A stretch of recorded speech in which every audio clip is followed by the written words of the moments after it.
Today's the 1st of April. In a couple of weeks, the Armenian population of this city, and many others, I hope supported by you, will be commemorating the terrible day in 1915 when the Ottoman Turkish authorities gave, in effect, a general order for the mass destruction of the Christian Armenian population of the Ottoman Empire.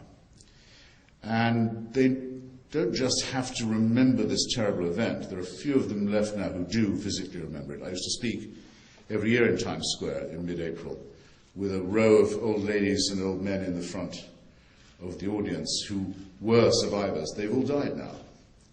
And they all died not just in the knowledge of what had happened to their families and their friends and their communities, and the extirpation not just of them physically, but the destruction of their churches, the destruction of their libraries, the renaming of their towns, the attempt to erase them from the map, the production of new atlases in Turkey that failed to show there was ever an Armenian province, the cultural erasure. They didn't just die in the knowledge of that. They died in the knowledge that it was still said that it had never happened to them. This, I think, is the crowning insult, and the one that above all cries out for justice. Not even an admission that it had happened. But if you go into the matter with Turkish parliamentarians, as I have, this month they will again protest that the US Congress, that the Swedish Parliament, others have affirmed the Armenian mass killing as genocide.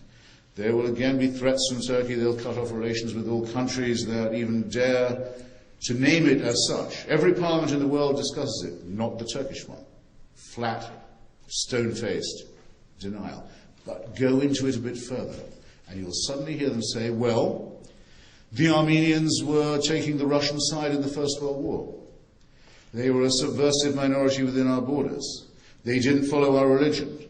So you say to them, so I see. So you're saying it never happened, but it would have been very justifiable if it did happen. And you catch them, and you realize, and they see it in your face, and you see it in theirs. Oh yes, I shouldn't have put it quite like that.